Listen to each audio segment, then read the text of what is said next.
Сонымен саламатсыздар ма оқушылар? Қалайсыздар? Армысыздар? Бүгін бізде именно нұсқа талдау. Нұсқа талдау дегенде именно мәтінді сұрақтар емес, алғашқы именно 10 сұрақтың екеуі болады, сонымен 20 сұрақ. Енді алғашқы именно комментарийге жазып отырасыздар, бұйырса. Енді нұсқа талдауды біз бастайық.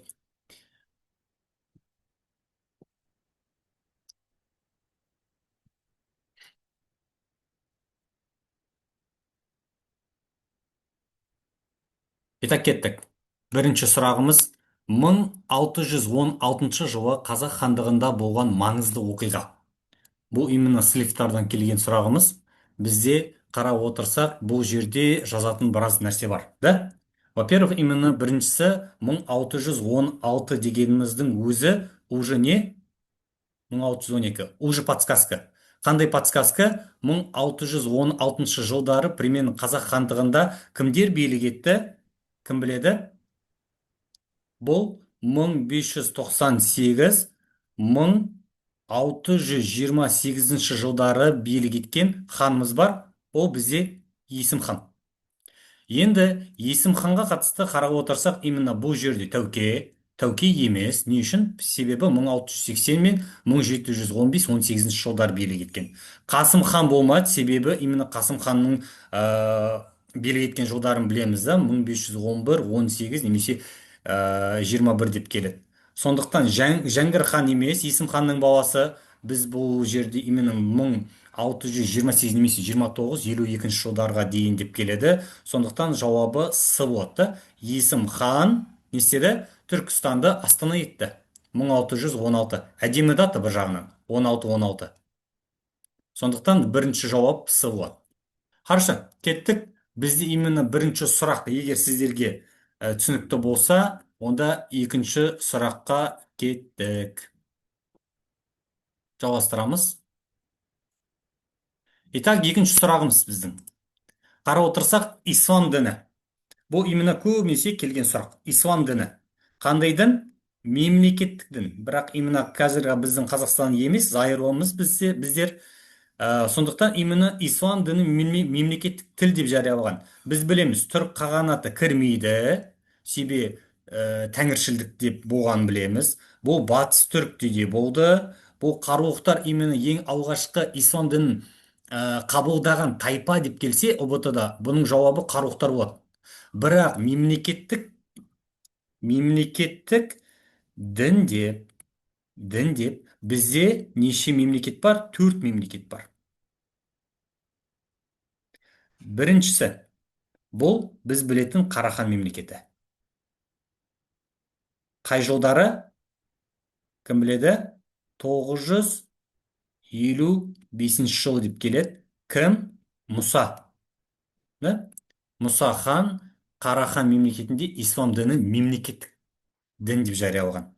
Екіншісі, Қарахан мемлекетінен кейін бізде қай мемлекеттер бар? Бұл Алтын Орда. Алтын Ордада примерно именно билік еткен жылдарын жазамыз, да? Солай ғой. 1312 жылдан бастап бұл Өзбек хан. Одан кейін үшіншісі Моғолстан. Да? Примерно 1348-62 жылдар деп келеді. Тоғылық темір. Одан кейін төртіншісі бұл Түркістан автономиясы. Ислам діні мемлекеттік дін деп жариялаған. Қай жылы? Тек қана бір жыл 1917-де құрылды, 18-де аяқталады. Екі адаммен біз байланыстырамыз. Бұл Мұхамеджан Тынышбай ұлы және де Мұстафа Шоқай. Деп. Осымен именно егерде бұл сұрақ түсінікті болса, сондықтан жауап бізде бұл жерде Қарахан мемлекеті болады. Қарахан мемлекеті. Егер сұрақ түсінікті болса, оқушылар құрметті, біз онда келесіне өттік. Еще именно талдау барысында ссылка жасап алсаңыздар болады, талдаусыз жіберіледі бұйырса. Келесі. Үшінші сұрағымыз біздің. Бұл бізде қыз, енді бұны қатты талдаудың қажеті жоқ деп ойлаймын. Қыз тұрмысқа шыққанда қыздың туыстарына берілетін дәстүрлі төлем қалай аталынады? Біз барлығымыз білеміз бұны. Оңтүстік аймақтарды самый популярный бұл қауым ол. Жесір дауы дегеніміз білесіздер енді. Ер азамат именно соғыста шахид болған кезде именно төленетін дау. Сыңсу. Да? Сыңсуды да білеміз, қыз ұзатылып жатқан кезде айтылатын ән. Батаны да білеміз енді. Сондықтан жауабы қалыңмау болады. Келесі. Біз бұны талдамайсақ болады деген ойдамын. Келесі сұрақ бізде бұл.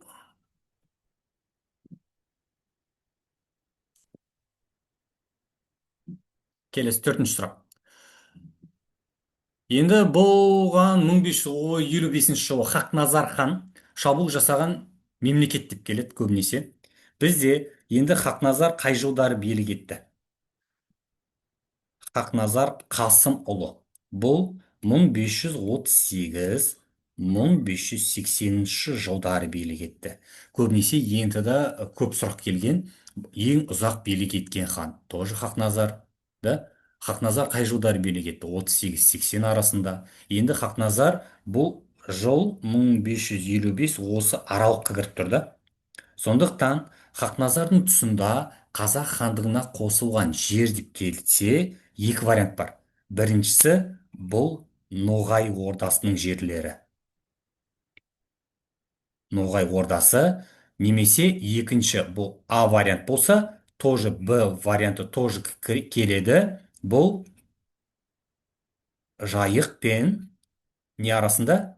Еділ арасында. Қазіргі айтылғанда Волга аралығында кейбір Ноғай ордасының, ноғайлардың бір бөлігі қазақ хандығына қосылса, бір бөлігін Хақназар ығыстырды деп келеді. Қайда ығыстырды? Батысқа ығыстырды. Қай өзен бойына? Дон деген өзен бойына. Дон. Қазіргі Поволжье жақ. Ресей территориясына кіреді. Ростов-на-Дону деп келеді да. Осы. Сондықтан жауабы бұл жерде Алуат, Ноғай ордасы. Моғолстан емес, Шайбан әулеті емес, және Сібір емес. Егер де сұрақ түсінікті болса, біз жалғастырамыз. 5. Құрметті оқушылар, Шоқан Уәлиханов. Шоқан Уәлиханов қай жылдары билік етті? 1835-1865 жылдары. 30 жаста қайтыс болған. Енді сонымен қатар именно қырғыз халқына арнап жазылған бұл жерде 3 шығармасы бар. Қырғыздар туралы жазбалар деген Шоқан Уәлихановтың несі жоқ, шығармасы жоқ. Қырғыздар және қырғыз шежіресі деген шығармасы бар. Жоңғария очеркісі деген шығармасы бар. Және Ыстықкөл сапары деген шығармасы бар. Бірақ бұл жерде кімдерге байланысты болып тұр? Қырғыздар. То есть қырғыздар деген біздер емес, қазіргі Қазақстанның оңтүстігінде өмір сүретін Жетісудың астында бұл қырғыз халқы туралы. Жоңғария, көбінесе именно Жоңғария туралы, шығыс Түркістан аймағы туралы, Жетісу аймағы туралы жазылған. Енді бұл халық Ыстықкөл тоже Қырғызстанда, бірақ бұл Ыстықкөлде сапар туралы айтылады. Қырғыз халқы туралы емес. Сондықтан жауабы мұнда қырғыздар мен қырғыз шежіресі атты деген несі бар, шығармасы бар, еңбегі бар. Және де сонымен қатар білесіздер, именно Шоқан Уәлиханов Қырғызстанға барған, қырғыз жерлеріне барған кезде бізде Манас поэмасын да көшіріп алды деген. Егер сұрақ не болса, түсінікті болса, біз жалғастырамыз. Біз чаттық оқып жіберейік. Керемет, оқушылар. Жалғастырамыз сонда.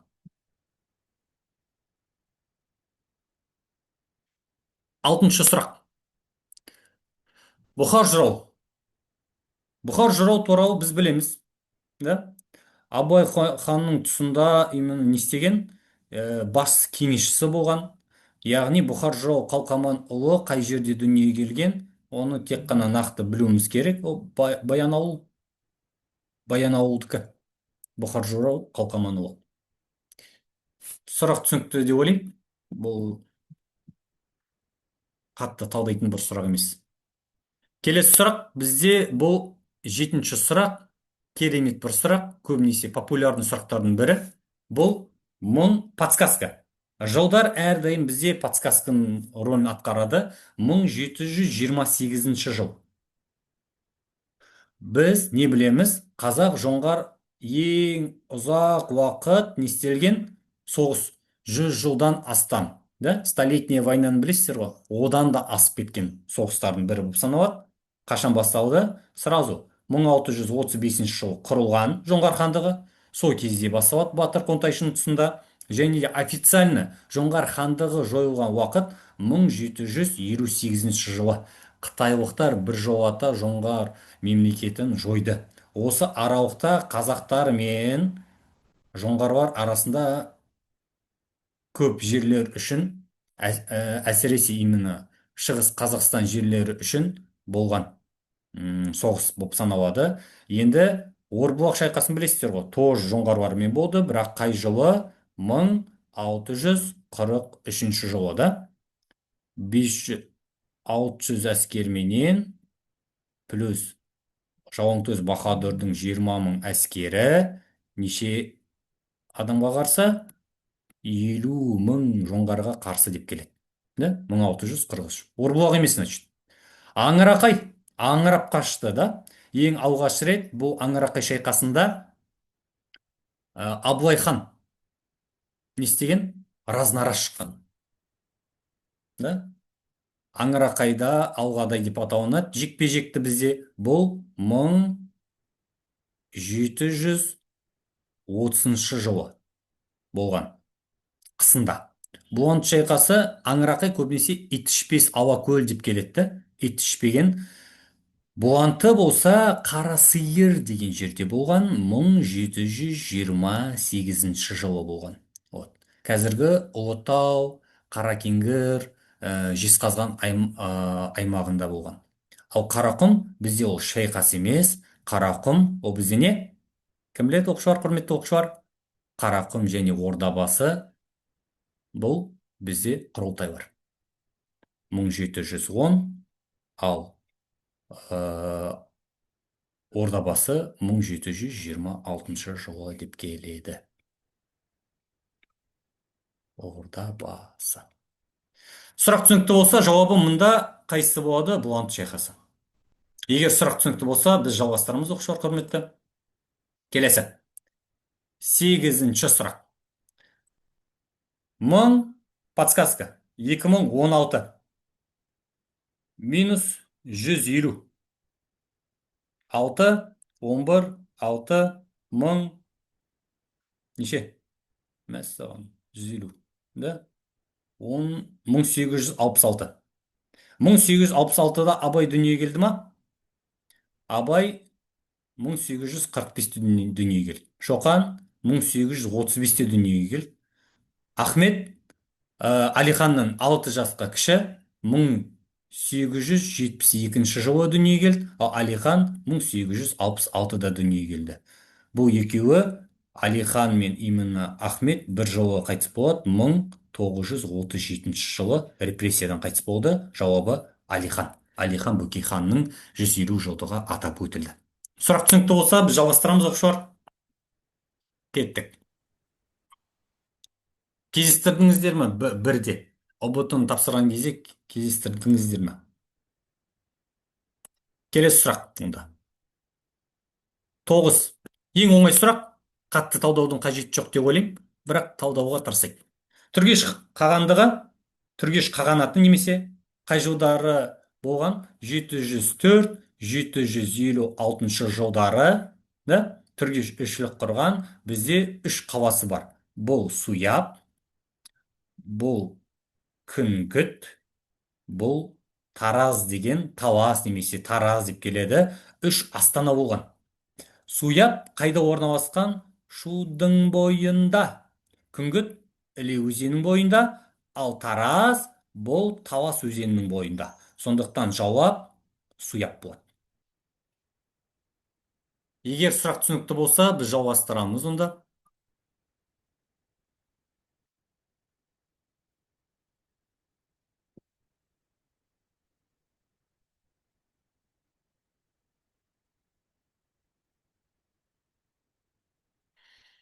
Келесі. 10-шы сұрақ. Комментарий оқып жіберейік. Иә, шейіт болады. Скринда боларсыздар, оқушылар, құрметті оқушылар. Скрин. Келесі. 10-шы сұрақ. Тоже комментарий Бөкей Ордасында бізде кімге байланысты? Кеттік. Жәңгір хан. Бөкей Ордасы Жәңгір ханның бастамасымен салынған білім беру орындары дейді. Бізде қазақ татар институтын салмаған. Бізде Жәңгір хан көп нәрсе жасаған, бірақ та үшеуі ұбт-ға байланысты болып келеді. Бұл бізде мешіт. Мәссаған. Мешіт. Одан кейін жәрмеңке және де зайырлы мектеп.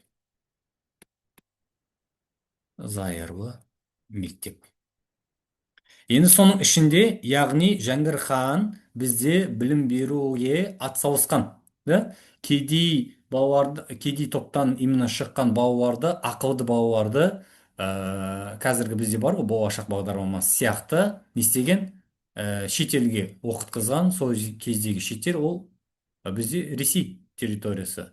Қазан, Орынбор, Петербург, Мәскеу сияқты қалаларға оқытқызған. Университет ашқан жоқ Бөкей Ордасында. Сондықтан мешіт пен мектеп бар. Хан ордасын білім беру орындары, хан ордасы білім беру орындары болып саналмайды. Сондықтан жауабы мешіт және мектеп болады. Жауабы болады осы жерде. Келесі. Егер сұрақ түсінікті болса, скринда болыңыздар, және біз келесіне өттік оқушылар.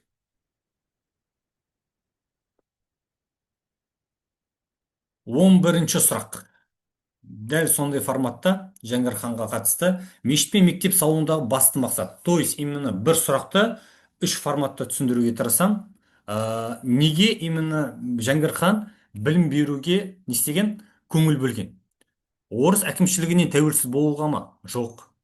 Хандықты әскери тұрғыда нығайту ма? Хандықты әскери тұрғыда мешіт пен мектеп салмас еді. Одан кейін халықты ислам дініне алыстату. Ол да жоқ. Себебі біз білеміз, именно хрестоматияда келеді, Жәңгір хан таң намаздарын қаза етпеген деп мақтайды. Сондықтан халықты білім және мәдениетке баулу деп келеді. Жауабы бұл жерде С болады. Бұл жерде жауап С. Яғни білім және мәдениетке баулу үшін. Келесі. Жалғастырамыз біздер. 12-ші сұрақ. Дәл сол форматта, яғни енді бұны талдайды. Бұл подсказкамен берілген, қарап отырсаңыздар, Жәңгір ханның ағартушы қызметі қай тұлғаның әрекетімен ұқсас? Абылай ханмен ұқсас па? Дипломатиялық саясатымен? Жоқ, да? Себебі именно Жәңгір хан дипломатиялық жағынан көп деген не істеген жоқ. Басқа мемлекеттермен көп араласқан жоқ, тек Ресеймен ғана араласты. Тәуке ханмен құқықтық жүйені енгізуімен дейді. Жоқ, себебі біздер үш құқық туралы ол біз білетін Қасым бар, Қасым ханның қасқа жолы, Есім бар, Есім ханның ескі жолы, және Әз Тәуке бар, жеті жарғысы. Сондықтан Жәңгір ханға қатысы жоқ. Әбілқайыр дейді, Ресейге жақындасуымен, да? Итакта бізде Жәңгір ханның бабасы болып саналады Әбілқайыр. Сондықтан бұл жерде Ресейге жақындасуымен емес, ұқсастық бар. Ұқсас, бірақ та бұл жерде бізде жауап болады. Неге? Шоқан Уәлихановпен байланыс көп, себебі ғылым және білімді насихаттады ол көбінесе. Да, манағы мешіт, медресе дедік, зайырлы мектеп дедік сол жағынан. Балаларды оқытқызды деп. Келесі, егер де сұрақ түсінікті болса, біз жалғастырамыз. 13-ші сұрақ. Яғни бұл бізде не болды? Есім хан. Есім хан туралы тағы да айтылатын нәрсе, бұл 1598-1628 жылдары билік етті. Сол кезде Есім ханның тұсында бізде не болды, оқушылар? Бізде соғыс болды. Қазақ бұхар соғысы деп келеді. Да? Енді қай жылдары? 1603, 1624. Неше жылға? 20 жылдай деп келеді, 21 жылға созылды жалпы. Ислам оставить. Қазақ бұхар соғысы. Сол кезде именно бұхар мемлекетімен именно байланыс орнату үшін бұлар келісімге келеді. Сол кезде мынаны білеміз, 1616. Ол Астана. Ташкент қаласын итакта біз білеміз, Есім ханның ағасы Тәуекел басып алған. Самарқанд ол Бұхар хандығының қаласы болды. Да? Бізде именно Тәуекел хан басып алған кезде. Бірақ сол кезде именно Бұхар хандығымен байланыс орнату үшін бұл Сайрам қаласын істеген, сыйлыққа берген, қайтарып берген яғни. Кеттік. Қазір 1 минут пауза, құрметті оқушылар.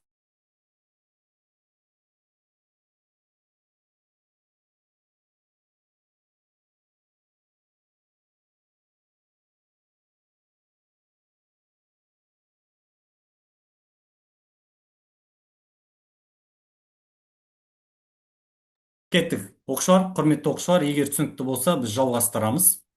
Келесі сұрағымыз біздің 14-ші сұрақ. 14-ші сұрақ. Келесі. Алғашқы түрік тілінде жазылған энциклопедия қалай аталынады? Энциклопедия. Біз құт негізі білік деп білеміз, да? Немесе құда тұғыл білік, да? Бұл Жүсіп Баласағұни. Диуани лұғат ат-түрк, да? Махмуд Қашғари. Ақиқат сыйы Ахмет Югники. Жамиғат Тауарих, да? Бізде Рашид ад-Дин. Енді энциклопедия дегеніміз бұл сөзді форматында келеді. Сондықтан түрік тілінде жазылған энциклопедия болса, бұл Диуани лұғат ат-түрк болады. Диуани, яғни бұл лұғат деген сөзіміздің мағынасы, бұл словарь деген мағынаны білдіреді. Түрік тілдерінің сөздігі деген мағынаны білдіреді бұл. Сондықтан жауабы мықты Диуани лұғат ат-түрк. Диуани хикмет, яғни жинақ, кітап деген мағынаны білдіреді. Егер бұл түсінікті болса, құрметті оқушылар, келесіне өтеміз біздер. 15-ші сұрақ. Қызық сұрақ. Енді батыр қайраткерлер мен олардың шыққан руларын сәйкестендіріңіз дейді. Яғни сәйкестендірік бізде. Бұны білуіміз үшін бізде Сырым Датұлының барлығының көтеріс жылдарын жазып шығайық бірінші. Сырым Датұлы қай жылдары болды? Қай жылдары?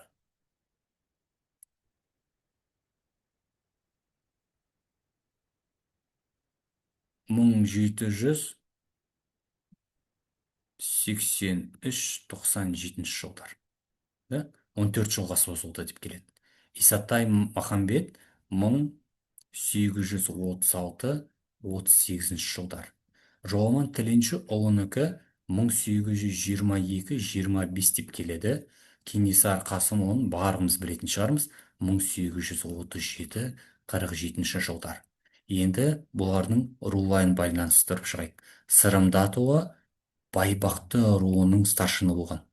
Исатай Тайманұлы және Махамбет Өтемісұлы бізде Бұл Беріш руының старшындары. Жоғоман Тіленшіұлы бізде Тама руынан шыққан. Да? Тама, мында бізде Тама емес, оқшар Табын болады. Табын. Ал Кенесары Қасымұлы біз білеміз, бұл төре, Шыңғыс хан ұрпағынан шыққан. Скринда болсаңыздар, біз жалғастырамыз. Егер сұрақ түсінікті болса. Келесі, 16-шы сұрақ. Қазақстанда ең оңай сұрақ бізде бұл қазір ұбт-да келген, кездестірдіңіздер ме сіздер? Қазақстанда халық санағы бойынша қазақтардан кейін саны жағынан ең көп ұлт. Жауабы орыстар болады. Банальный сұрақ, оңай сұрақ, так что талдаудың қажеті жоқ деп ойлаймын. Келесі сұрағымыз бізде бұл 17-ші сұрақ. Қызық сұрақ, бұны талдай енді. 1721, яғни бұның өзі бұл уже подсказка. Қарап отырса, Қазақстанда болған оқиға. 1700, енді қарай, әрбірін варианттарды ұйымдастырайық.